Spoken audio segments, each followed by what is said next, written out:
Hello children. Children, last week I taught you lesson number 1, Mr. Toad Goes for a Ride, and the poem The Silent Snake of English 2.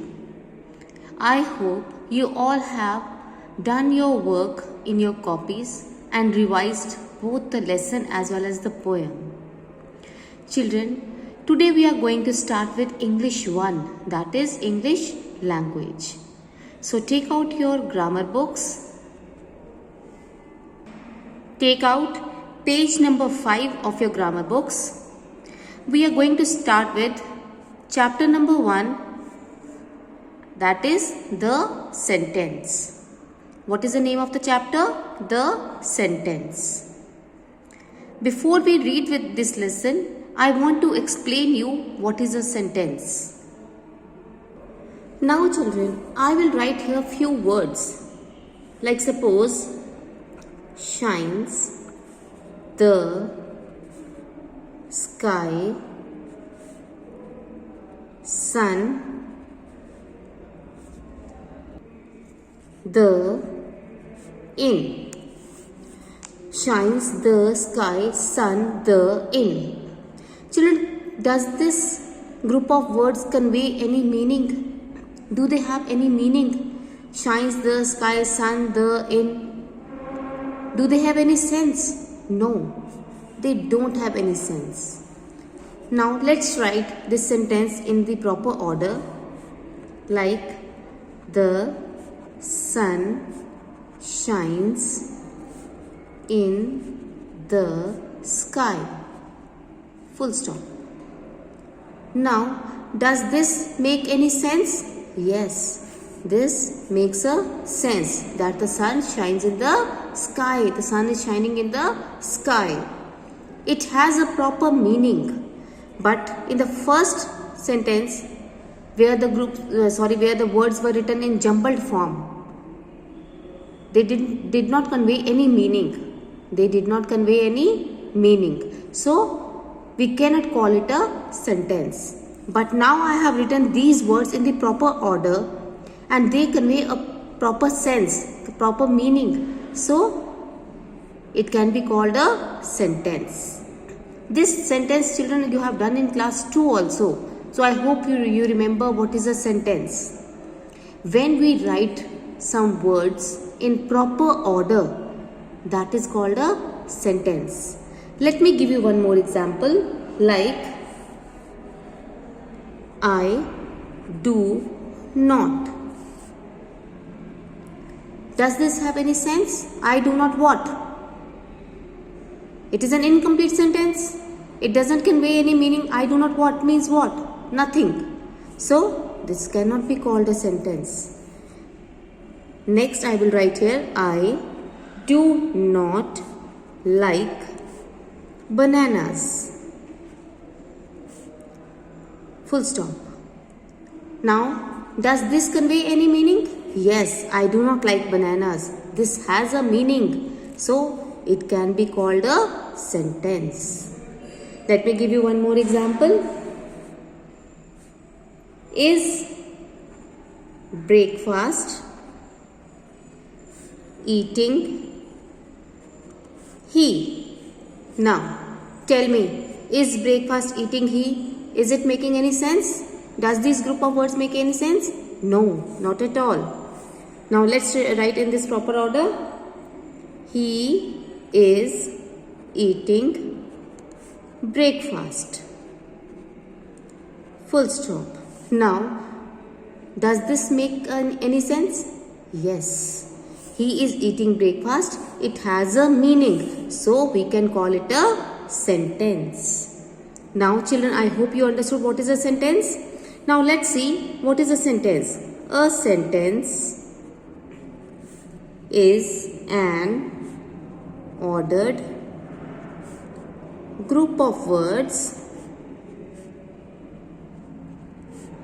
which makes complete sense. Now, a sentence is an ordered group of words. Ordered group of words means the words which are written in proper order.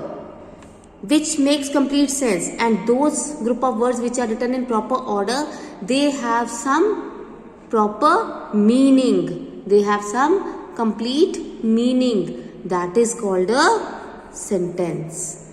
That is called a sentence. Like the three examples which I gave you above, the sun shines in the sky. These words are written in proper order and they give a proper meaning. I do not like bananas. This is also a proper sentence, as the words are written in proper order as well as they convey a proper meaning. In the same way, he is eating breakfast. Here also the words are written in proper order as well as they convey a complete sense or proper meaning. So, what is a sentence? A group of words which are arranged in proper order and which have proper meaning or which convey complete sense. That is called a sentence. Now, in a sentence, children, what does a sentence begin with? A sentence always begins with a capital letter. A sentence always begins with a capital letter. Like here, children, I have written, he is eating breakfast. The word he, in the word he, H is capital as it is the beginning of the sentence. In the sentence, I do not like bananas, I is a word and I is capital as it is again the beginning of the sentence. So, whenever we begin a sentence, the first letter should always be capital. The first letter of the first word should always be capital. Now, one more thing, a sentence usually ends with a full stop. Now, children, at the end of a sentence, we put a full stop. But again, it depends on the kind of sentence. If it is a simple sentence, we will put a full stop. If it is a question, then we will put a question mark. And if it is an exclamatory sentence, then we will put an exclamation mark. Now, these kinds of sentences like simple sentence, exclamatory sentence, all these kinds of sentences I will teach you in the next lesson. But here you should know that a sentence usually ends with a full stop. In case it is a question, it will end with a question mark. In case if it is an exclamatory sentence, it will end with an exclamation mark. So I hope, children, you all have understood what is a sentence. Now we are going to study about the parts of a sentence. We are going to study about the parts of a sentence. Now, children, a sentence has two parts. One is subject and the other is predicate. Each and every sentence has two parts. One is the subject and the other is predicate. Like in your daily life also, you speak so many sentences in English. So, each and every sentence has a subject as well as a predicate. Now we are going to learn what is a subject and what is a predicate. Like here in the examples which I have given above, he is eating breakfast, I do not like bananas, the sun shines in the sky. These are the complete sentences. And in each sentence, in each complete sentence, there is a subject as well as the predicate. But there are some sentences where the subject is hidden.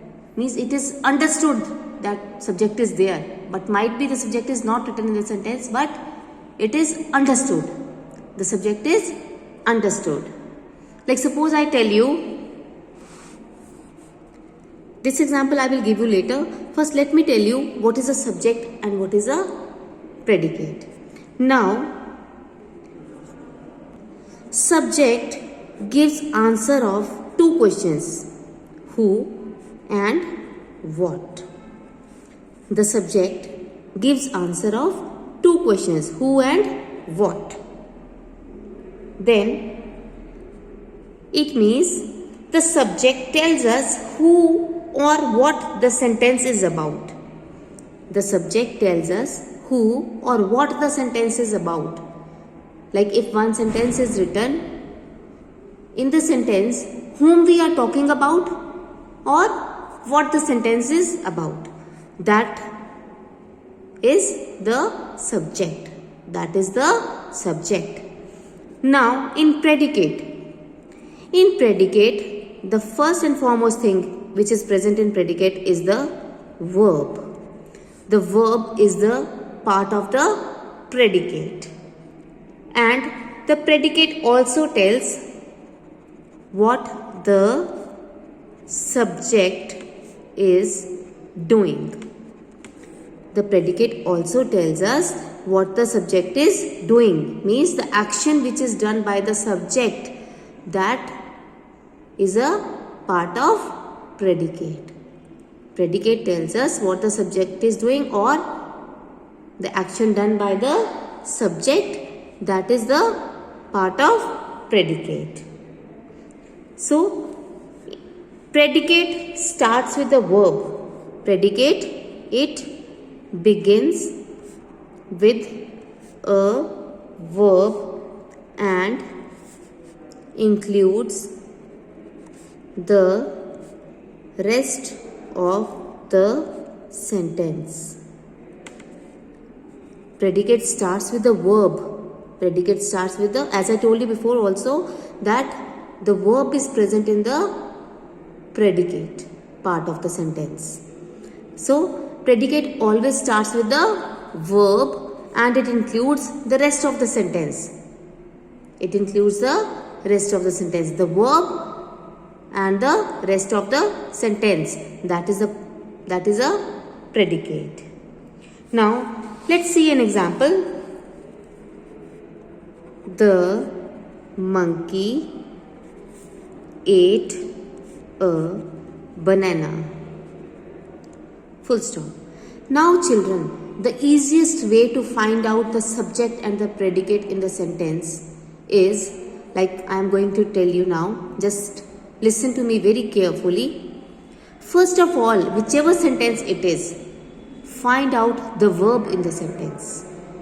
Find out the verb in the sentence. Like in this sentence, the monkey ate a banana. Which is the verb here? Ate. Ate is the verb. Ate is the verb in the sentence. Now, what should we do? After finding out the verb, we have to answer the question, who ate banana? We have to answer this.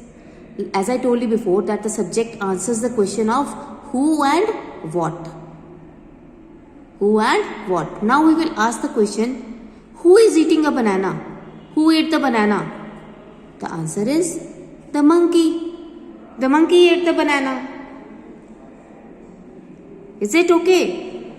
We will answer the question, who ate the banana? The answer is the monkey. So here the monkey will be the subject. The monkey will be the subject.